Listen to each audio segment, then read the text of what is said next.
बड़ी खाट ले जाए तो जानवर आप छड्डे जाएंगे पैसे ही मिलेंगे सरकार की वो है पहले जहाँ मर्जी जाते हैं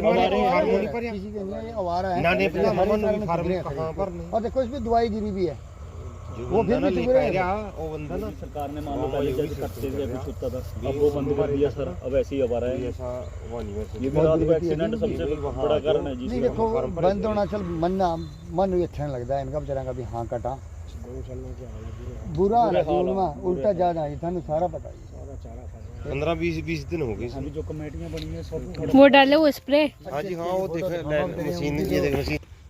हाँ ये मशीन फ्री भी है लिक्का फ्री भी है कौन सी मशीन बोल रहा हूँ हाँ कैकड़ा वो बढ़िया है काफी स्प्रे तो उसका बढ़िया है हैं स्प्रे तो उसका बढ़िया स्प्रे तो बढ़िया करा तो दवाई में नहीं यार उसमें दम नहीं है दवाई नहीं ऐसी है जो और मशीन चली हुई है ये मशीन चली हुई है टायरों के निशान है अवशेषण यहीं पड़े हैं जैसे ये नीचे जो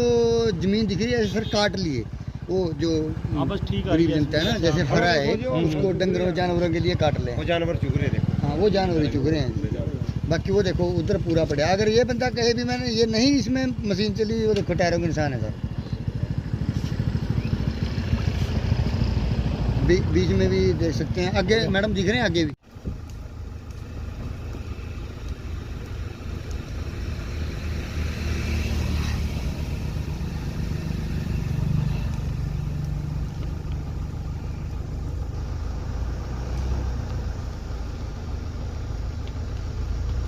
चलना आगे।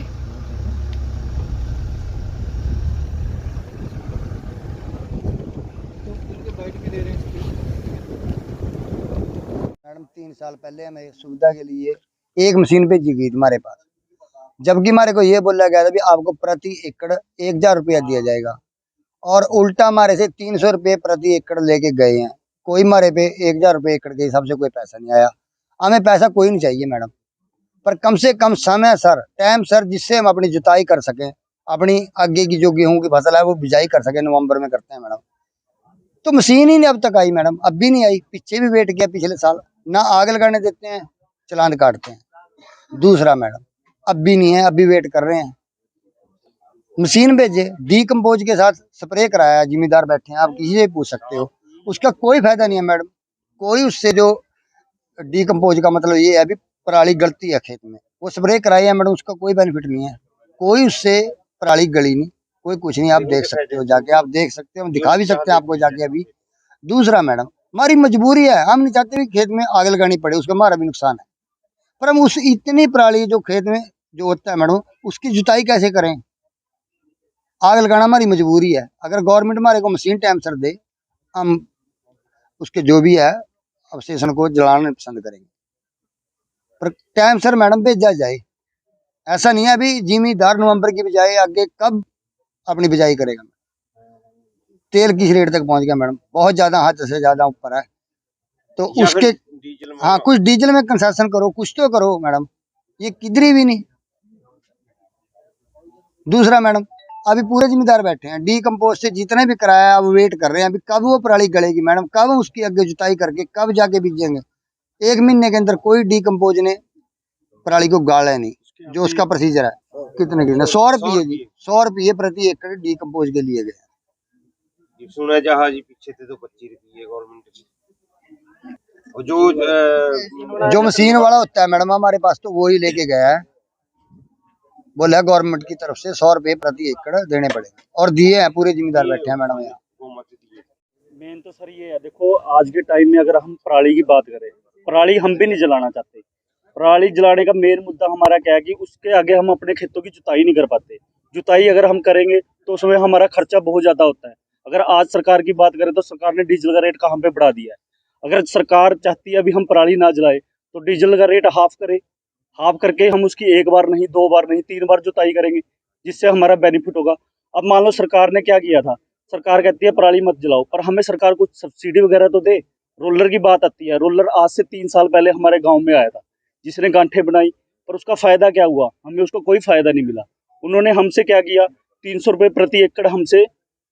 हमारे पास मतलब कि चार्जेस किया वो कहते थे कि 1000 रुपये आपके खाते में आया जो कि आज तक हमारे गांव के जितने भी किसान हैं किसी के पास आज तक वो पैसा नहीं आया है से अब सरकार ने हमारे गांव में मतलब कि डीकम्पोज के पैकेट भेजे थे, जिसकी सरकार कहती थी कि आप इसका स्प्रे करो। उसके बीच सरकार ने हमसे क्या किया है, 100 रुपये चार्जेस किए है। अगर उस डीकम्पोज की हम बात करें, वो कहते थे कि 48 घंटे के अंदर आपके अवशेष बिल्कुल खत्म हो जाएंगे, जबकि अगर हम बात करें उस चीज को, आज 15 से लेके 20 दिन तक हो चुके हैं। अगर देखें हम खेतों में जाके तो वो वैसे की वैसे ही खड़े हैं। अगर इसमें हम माने तो डीकम्पोज ने हमारे लिए कुछ भी नहीं किया, अवशेष वैसे के वैसे है, कोई मतलब कि उसका हमें बेनिफिट नहीं हुआ है जो हमें पैसे भी सरकार ने चाहिए, हमारे डीकम्पोज पे भेजा। मशीन भेजी है बंडल बनाने के लिए। रोलर की बात करें, रोलर आज भी हमारे गांव में कोई उपलब्ध नहीं है। रोड रोलर की जो भी मान लो सरकार ऊपर से लागू करती है, अभी हम हर गांव में रोड रोलर भेजेंगे मतलब कि पराली के बंडल बनाने के लिए, जबकि आज भी हमारे गांव में कोई ऐसी मशीन नहीं आई है। अगर हम बात करें वेट इसके बारे करके में, है पराली जलाने के लिए। नहीं, ऐसा नहीं है। जो डिकम्पोजर स्प्रे है उसकी एक निश्चित अवधि है, 10 से 12 दिन में ये पराली गल जाती है। और यही कारण रहा कि इसको पराली के डिकम्पोजर किटों को समय रहते वितरित किया गया, ताकि जो 10 से 12 दिन की अवधि इसके गलने में लगती है वो समय इन किटों को मिल सके। और बहुत से किसान ऐसे भी हैं जिन्होंने इन प्रयोगों को सफल बताया है और बगैर पराली को जलाए उन्होंने अपने खेतों में अगली फसल की गेहूँ की बिजाई भी की है।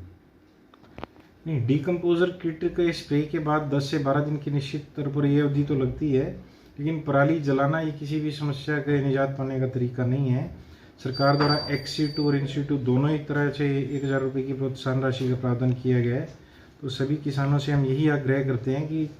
चाहे वो इन-2 या एक्स-2 कोई भी तरीका अपनाएं, पराली जलाना कभी भी पराली से छुटकारा पाने का समाधान नहीं है। तो चर्चित मुद्दा लगभग 1 महीने से रहा है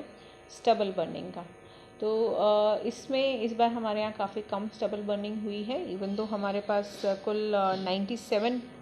सेंसिटिव विलेजेस थे और 8 तो बिल्कुल रेड जोन वाले विलेजेस थे। फिर भी पिछले साल के कंपेयर में, पिछले कई सालों के कंपेयर में भी इस बार काफ़ी कम स्टबल बर्निंग रही है। और आगे भी हम उम्मीद करते हैं आप सबके माध्यम से कि किसानों को इस बारे में जागरूक किया जाए। आज के टाइम में पराली बाज़ार में एक मूल्य पे बिकने वाली चीज़ है, तो इसे जलाकर इसको व्यर्थ ना करें। ये आपकी एडिशनल इनकम का भी एक सोर्स बन सकता है और केवल हल्की सी मेहनत करिए या प्रयत्न करने से मात्र से ही वो इसे एडिशनल आमदनी कमा सकते हैं। तो सभी किसान भाइयों को भी मैं ये सूचित करना चाहूँगी कि जो भी जिनके भी खेतों में अभी भी पराली खड़ी हैं, तो अब पीक सीज़न वैसे जा चुका है, तो आपको मशीनें भी बहुत ही इजीली मिल जाएंगी। और नहीं भी हैं तो एग्रीकल्चर डिपार्टमेंट में कांटेक्ट करें, जो हेल्पलाइन नंबर दी हैं उन पे कांटेक्ट करें, ताकि पराली को जलाने की कहीं पे भी सिचुएशन ना आए। जो कोई भी पराली जलाएगा तो उससे इन्वायरमेंट का पोल्यूशन होता है और ऐसी सर्कमस्टेंसेस में हमारे एग्रीकल्चर डिपार्टमेंट की टीम्स जो हैं मौके की चेकिंग करेंगी और उनका मौके पे ही चालान भी किया जाएगा, जो उनको भरना भी पड़ेगा। और यदि इसके बाद में भी नहीं मानते तो और भी ज़्यादा दंड कार्रवाई उनके खिलाफ़ की जा सकती है। तो इस बार किसान भाइयों ने हमारा बहुत सहयोग किया है और मैं उम्मीद करती हूँ आगे वाला भी जो थोड़ा बहुत सीज़न बच गया है उसमें भी वो लोग हमारा सहयोग करेंगे, क्योंकि इन दिनों में ख़ास तौर पे जो वेदर कंडीशन है वो इस प्रकार की हैं कि थोड़ा बहुत भी यदि स्मोक होता है तो उससे एयर क्वालिटी जो है वो बहुत ज़्यादा पुअर हो जाती है और अल्टीमेटली उसका प्रभाव हम सभी लोगों पे आता है, ख़ास तौर पे बच्चों पे और जो भी अस्थमा के पेशेंट्स हैं, जिनको भी पल्मोनरी डिसीज़ेस हैं, उन लोगों पे बहुत ज़्यादा असर पड़ता है। देखिए, पूरे जैसे हम अम्बाला ज़िले की बात करें तो हार्डली 100 के करीब होंगे जिन लोगों ने जलाई है। बाकी इतने सारे लोगों ने वही डिकम्पोज़र भी यूज़ किया है, मशीनें भी वही यूज़ की हैं, उनसे काम भी किया है। केवल क्या 100 लोगों के खेतों में काम नहीं कर रही, बाकी सबके कर रही है। तो ये बातें नहीं हैं, वो मतलब कुछ भी कारण रहे होंगे, मे बी द क्वालिटी और मे बी उनकी नो हाउ और मे बी यूसेज। आप कोई भी चीज़ को यूज़ करते हैं, जब तक आपको उसको यूज़ करना सही ढंग से नहीं आता, कई बार उसकी वजह से डिज़ायर्ड रिजल्ट्स नहीं आते। तो आप पूरे इसमें देखिए, हरियाणा में इतने सारे किसानों ने ये प्रबंधन किया है स्टबल बर्निंग का, तो केवल कुछ एक किसान जो बर्न करने क्या वहाँ पे इफ़ेक्टिव नहीं है, तो ये मानना गलत बात है।